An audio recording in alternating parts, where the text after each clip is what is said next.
Born and raised in Embu. We were born two in our family with my raised sister, who passed on 2008.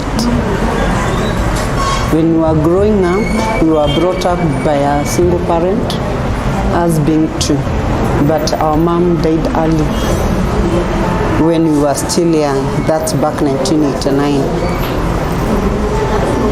After my mom passed on, my grandfather couldn't allow my mom to be buried at home place. So my mom was later buried through Kotoda back 1993. Then after that, I and my sister indulged into sex work. That's from 1989. 1999. Nobody took us in, so we went on with our life as two. Though we were getting help from neighbors, but they couldn't have help for long. After that, we graduated, we came to Ruiru, coffee research. That's work. We graduated from doing sex in local places, we came to urban center. That was 94. 1994, after I did my first KCPE, settled at coffee research. Settled? Yeah, that's where we were doing prostitution from. Okay. CRF, it's in Ruiru. Then in 1995, I went back to school. That I joined high school. My sister was able to afford me to do up to Form 4. After Form 4, I went back to business. My sis and I, when we closed school, I used to go. She's the one who was working for your school fees? Of course. Yeah. Okay. And when I closed school, I used to go and continue with commercial sex. Then shule ikifunguliwa, I resume. 2000, tukakuwa mapro. At that time, 2000 is when we realized my sister is sick. My sister got HIV positive, 2000. So we went on with our street work. 2001, she was on and off, so I could provide. I was the one who was supposed to provide like everything. 2002, 2003, unfortunately 2004 I got pregnant. 2005 January to my firstborn. 2006 I got pregnant again. 2008 my sister was murdered at Lika. I was sick, was HIV, but I think there was a man who was used to him, he was a GSU. So the man used to come and correct her. Wanaenda happy zao, yeye anarudi kesho ama kesho kutwa. I think my sister, a mistake she made, alibebana na dawa zake. So the guy ni kama alijua huyu mtu ashaniambukiza nini ukimwi. Then the guy killed. When we stopped doing prostitution, then we went to kuiana mishiga, kuibia watu na bunduki. We went at a certain home which I don't want to mention. 3 days. As ladies, we were the ones who are used to knock the gates for the soldiers to open. So there came a time we knocked at a certain residence where all my friends were shot dead. I had to retrieve back to what I knew best and continued doing it.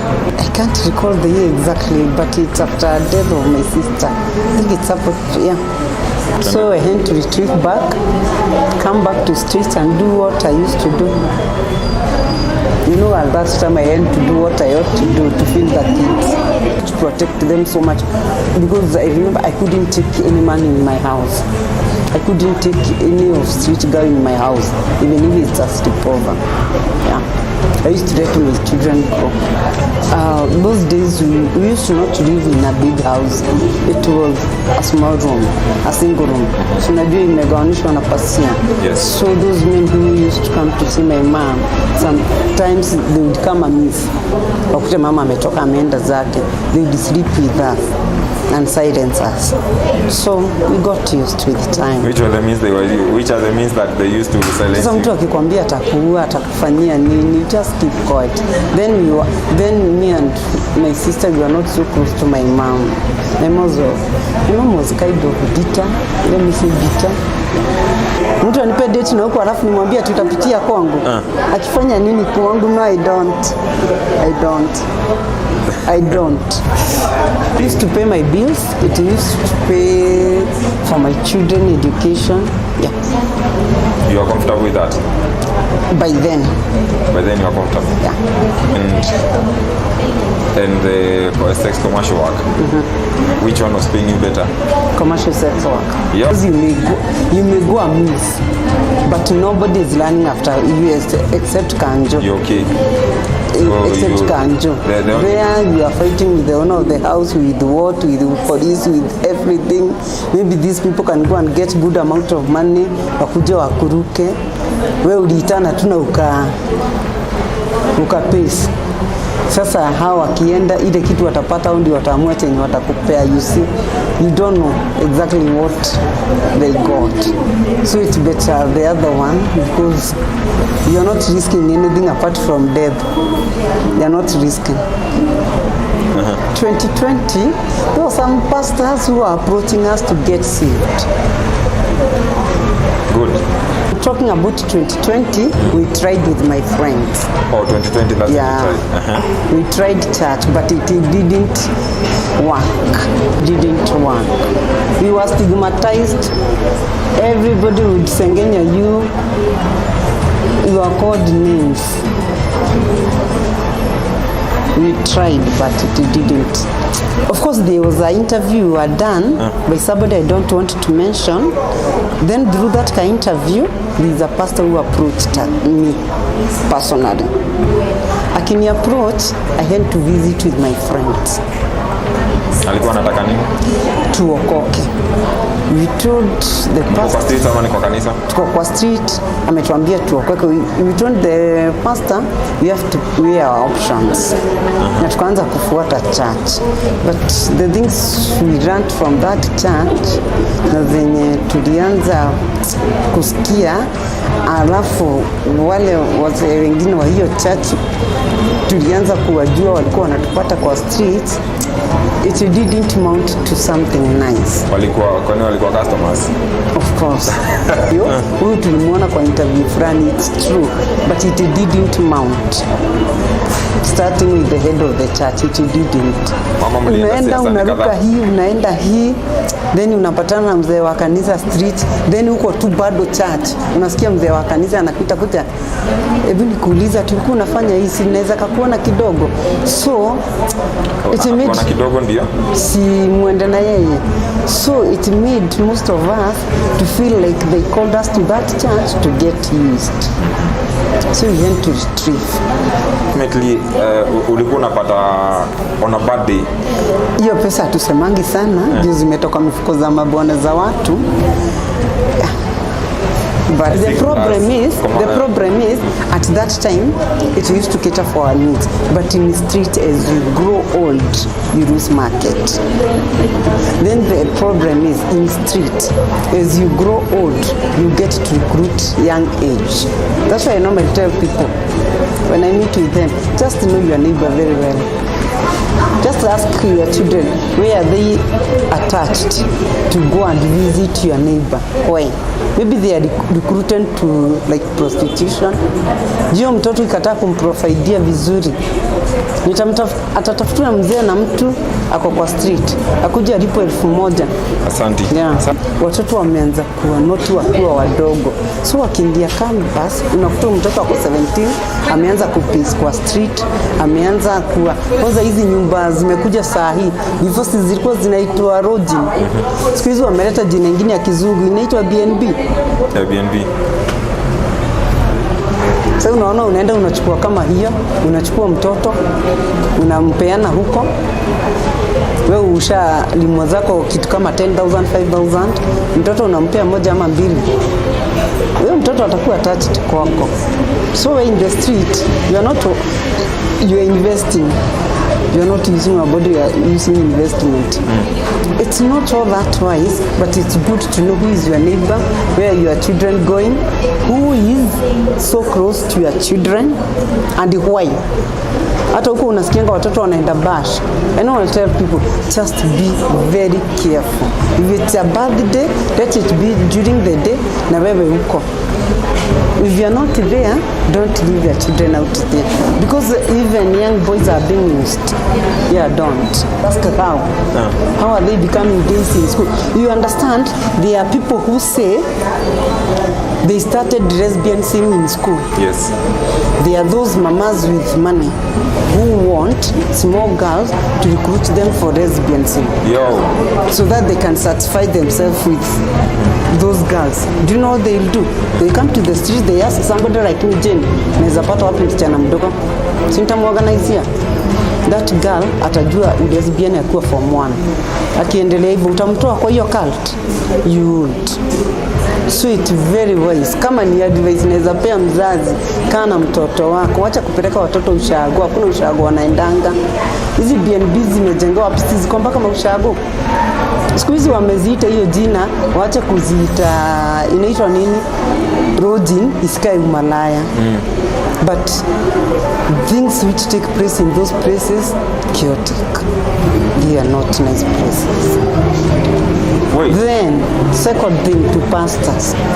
Pastor ndio wamefanya hawa wasichana wa street wasiokoke. Kama ni kuokoka tungeokoka kitambo. But unaokoka kitambo aje na pastor ndiye anakuja kwa street. Na unajua ni pastor fulani tunamuonanga kwa TV. Wataokoka aje? They won't. So pastor, if they are preaching the gospel, let it be the gospel. Kama umeenda street pastor hubiri na utoke. Usihubiri na ulale, hapana. That one is not God. Wasichana wengi huko wanapenda Yesu. They will quote Bible for you. But wanaogopa. Juu akikuja church wazee wa kanisa watakuja waambiwe huyu ni fulani ameokoka kutoka hii amefanya hii. At the end of the day, wazee wa kanisa wenye fishi au mafisi wataenda kukatia huyu msichana hata sikia vizuri, maybe alikuwa amejitolea, nimekuja kuokoka, nimekuja ku have a change of life, I want a new shade in my life. Ndiyo huyo amekuja amekatiwa na mzee wa kanisa. Pastor anashinda pale akimtangaza. Pastor mwenye anamtangaza pale akisema kuja nikuombee pepe umalaya itoke, ndiyo jioni yako kwa street. Will that person settle in church? So, kishikwa na skado mnasema ni uongo. Ni uongo, yes, it may be false, but most of pastors comes to street and they pay a lot of money. Ili jina isiharibike. Most of pastors tunapatananga nao hizo virabu kubwa and they drink. Then your pastor akuja niambia niombe. No. Uongo. Unaonanga kuna tu hoteli kwa building ama kwa building, unaonanga building mingi ziko na tu stairs tumepanda juu. Unashinda tu stairs tunaenda wapi kwa giza? Tunaenda, kuna watu wa mama wanachukua garojins kama wanachukua building kama hii wanagawanisha into cubes. Hizo nyumba watakangi kuziita rojins za kulala the whole day, is a part time. Hizo wanaitanga short. So ukienda ulipe.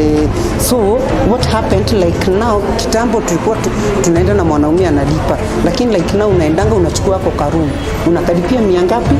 Kama 500, kutadepend ile street yuko. Ukikalipia 500 ako kanyumba ni kako kutoka asubuhi mpaka jioni. Unaelewa? So ukipata na mwanaume huko, ile pesa utamlipisha ukijua unaregesha pesa yako. Ujue usha invest. So utakuwa unalala hivyo. Hiyo ni room yako mpaka jioni. On contrary, watu wameacha kuja kutafuta wasichana sana kwa street. Ndio maana unaona hata ukienda kitu kama River Road, ukienda hapo Odeon utapata wasichana wanajiuza mpaka asubuhi. Hata mchana unaona msichana anakuvuta. Yes. Reason because wanaume wengi to protect their personality and image wamerudi kwa mtandao. Kuna kitu inaitwa Telegram. Kuna hizi zinaitwa massage, spa and massage with extra sijui nini. Hiyo ni malahi inafanyika huko, hakuna spa massage na extra nini. Na wapi unaenda ukafanywa massage wewe ukiwa mwanaume na mwanamke amevaa bra na nini? Biashara si yako hapo, ukilala naye umlipe. After massage ulipe, utamlipa mwili yake. Then there is this thing hiyo nimekwambia, ukienda kwa Telegram kuna watu jipost huko. So mwanaume ataenda huko, achukue namba, apige, ambiwa watapatana BNB gani. Still kuna call girl. Mimi nitachukua picha ya mwili yangu ama picha ya msichana mwenye napenda, niweke namba. Ndio namba nitaweka yangu kama nini. Nikiweka hiyo namba, what will happen? Nikiweka hiyo namba, what will happen? Si nimeweka kwa mtandao, zinaitangwa escort. Escort inakuanga hivi, ukiweka picha yako, unaweka details zako na namba. So kuna yule unaona, mimi nitaweka nikiwa uchi, useme na peana massage na peana nini. Kuna wanaume siku hizi wakikuja kwa street wataonekana. Unajua watu wengi business ziko town. Ama utaona na neighbor yako nini. So watanipigia simu. Uko wapi Jane? Niko pale fulani. Aniambie niko BNB fulani kuja. Hiyo sasa ndio modern day malaya. Ya prostitution. Tida ni ya kutafuta wanaume. Hawana makosa sana juu watu wanaenda hata 3 months. Telegram ndio nimekwambia, ukifungua utaona zile watu wanaitishana huko live. Enda kwa escort. Kama sasa nitakupea moja, hiyo najua watanipiga jino area yenye naishi. Enda tu kwa simu yako, uchukue simu yako, Google Kilimani escort, utawapata. Google Ruiru escort, utawapata. Google area yote, area huko. Google hiyo area, ukigoogle area, weke jina escort, utapata wasichana wote wenye wamejiweka kwa mtandao. Inaitwa gangbang. Hiyo ni ile ya kwenda na huku Kinarunda, hizo sababu za wadosi. Yeah. Hiyo inalipa vizuri, but huwezi vumilia wanaume. Zinaitangwa threesome. What there is, people are competing with life. You live beyond your means. Just educate people. They are living beyond their means, including me and you. Unakuta wewe ni mwanaume, unataka kufurahisha mwanamke, mumechukuana, si ndio? Unataka kumweka maisha ya juu. Utakuja uchukue mwanamke, msichana rika yako 28 hapo to 30. Uende uchukue nyumba juu, unataka 2 bedroom, you get a 2 bedroom house. Wewe juu una hiyo uwezo, kale kamshahara unalipwa ni kadogo, yes. So wewe utatafuta mama akuweke benten. Sio bado ni malaya? Yes. Ama malaya ni gani? Ni kweli. Na msichana wako juu ashajua umewekwa na anataka maisha. Unajua vijana wa siku hizi wanataka waende na gari kubwa. Definitely. They live large. Na msichana anaenda, unajua some of them. Of course. Good. Na msichana anaenda anachukua hao magangba. So akienda school kama weekend aende school 2, ako na 120, 140,000, 150. Si ndio? Na wewe ukirudi, that's why unaona watu kwa plot wameishi land. Na unashindwa, what's happening to me? So men, si ati malaya iko kwa wasichana pekee. People crucify wanasema, wasichana siku hizi they in prostitution, even men. Men hata ndio wako to benten. Hiyo benten wanaenda kufanya nini? Of course wanaenda kufanya nini? So that you can keep somebody else vizuri. It's good to live within your means. What I've come to learn, just be contented with what you get. Live within your means. Yeah. Don't compete with anybody's life. Because at the end of the day, they introduce you to many things which you don't know, which you've never come after. Na ukionja kuacha ndio shida. Sasa hiyo ukienda introduce kwa mama, akupe gari utembeange nayo, weekend akupeange 50,000. Hata ukihubiriwa na nani wacha utaacha. Na uko na bibi kwa nyumba, utaacha. Ndio maana ukienda kwa masimu watu umesave bwanako Safaricom. Umesave hao Safaricom. Mnachat na best yako, mnachat na best yako, ukianza message yako unamwambia dear customer, your internet is bill, alafu unamwambia tupatane bills. Sivyo ndivyo watu wanafanya. What are you saying? Of course.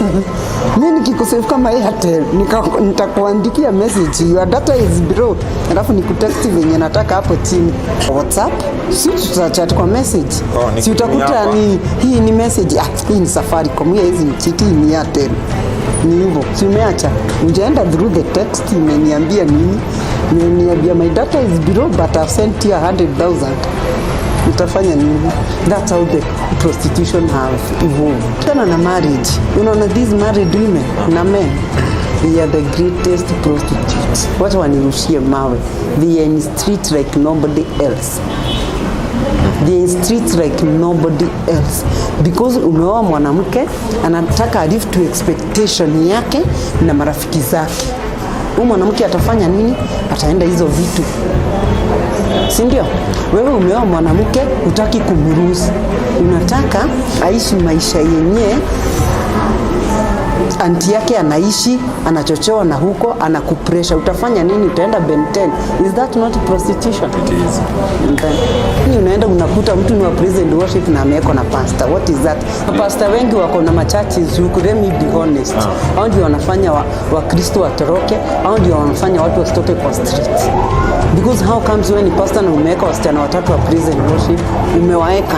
Is that not prostitution? Umeweka na unajua. Na unajua na umeweka kila mtu kona ile, mwingine ile na hawajuani. Is that not prostitution? If that is not prostitution, baka yenye kwa street sio prostitution. Kamba baka hiyo sio prostitution. How comes wewe ni mtu wa church, ni mama wa church, umeenda umechukua nyumba huko town, subdivide into cubes na umeirate to prostitutes. Wewe ukosei? Unajua wanasemanga ni business. Wewe kazi yako uko pale chini na kabiashara kako umeweka, watu wakikuja wanakulipa. What are you promoting? Unachukua hiyo pesa unapeleka church type. What are you preaching? Most of businesses are here in town. Hizo nyumba za prostitution, they are owned by people you know. You know them. Mtu anaenda church anatoa 100,000, anatoa 500,000. Unapiga makofi. Clubs zingine ziko town, wasichana wamewekwa kama slaves. All sizes, weupe, weusi, wanono, wafupi, wa nini. Hizo clubs wanga zina operate 24 hours. They are owned by people with big names in the country. Na watu wana macheo kubwa. Hao wasichana kazi yao ni kuentertain wanaume huko na kuuza pombe wakiwa uchi. Is that not prostitution? It is slavery plus prostitution. Yeah. Ziko mingi sana. Enda Moyaveni, hizo ni za hapa town. Hizo ni za prostitution, imekomaa, sio River Road. Hii imekomaa kidogo, imeenda class. Enda River Road, enda na huko utazipata. Na utashindwa kuzijua. Kama mimi dem nikienda siwezi ruhusiwa kuingia, wewe mwanaume utaruhusiwa. Kwa sababu wewe ni asset, mimi ni liability. Wewe mwanaume ukienda by mistake uguze dem hivyo, by mistake si utalipishwa. Dem akikusafu si lazima umlipe service. Dem akikuja akurombozee hapo si utalipa, amekuentertain.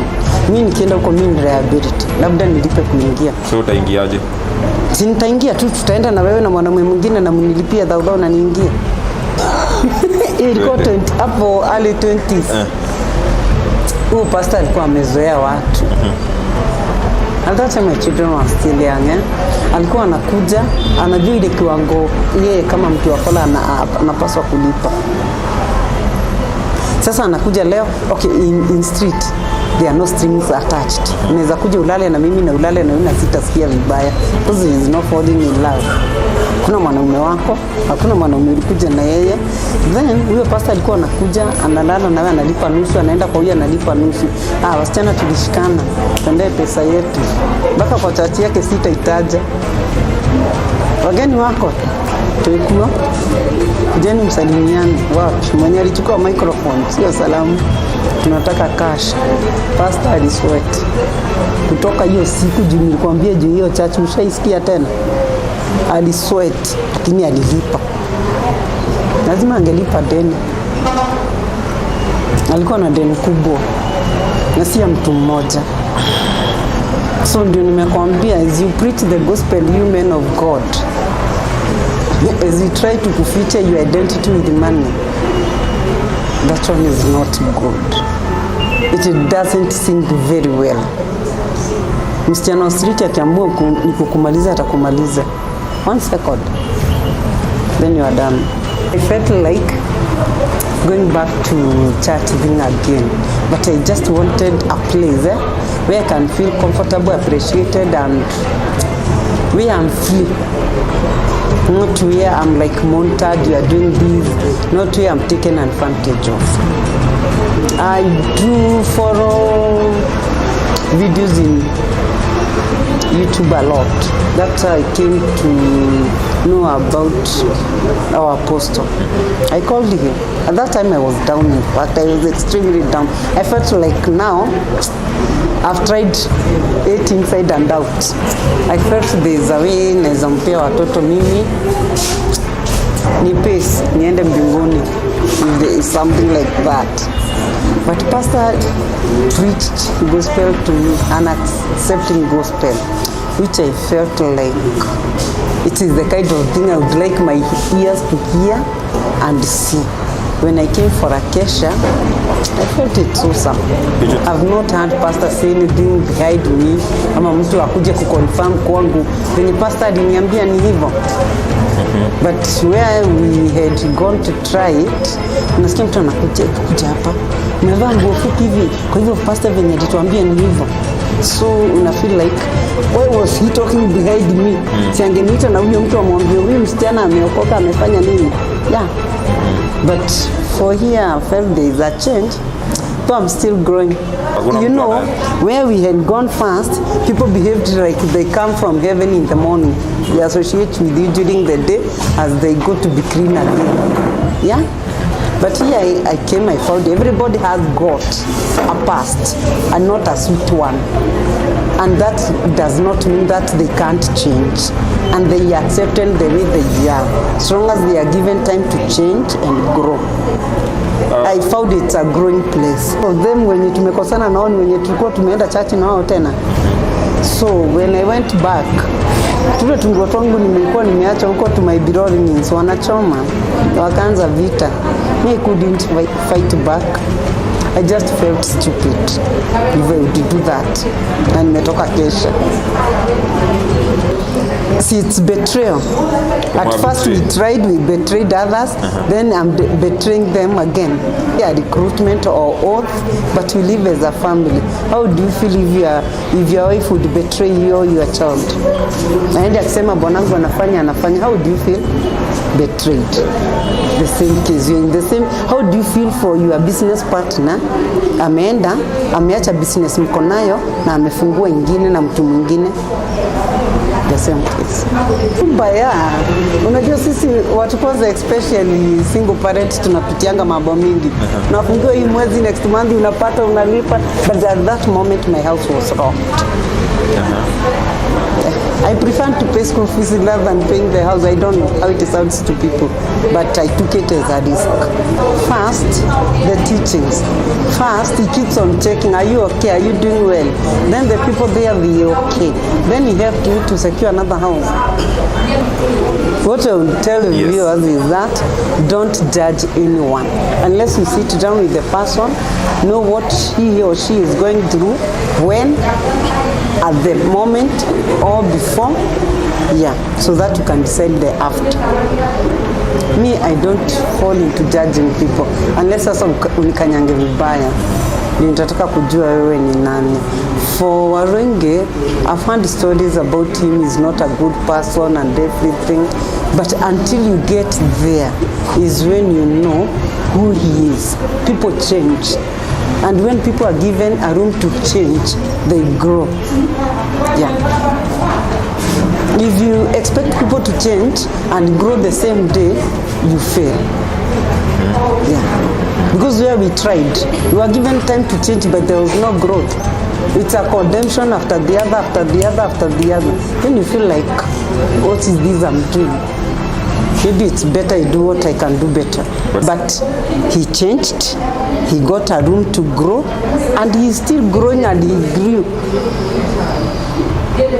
Yeah, if you expect someone to change today and grow, you fail. It's the same thing. Huwezi pata mtoto leo na mwanze na githeri. You have to give them time to grow. Yeah. People should learn to accommodate others and their growth and correct with love. If you continue rebuking a person, most of people are not brought up in love.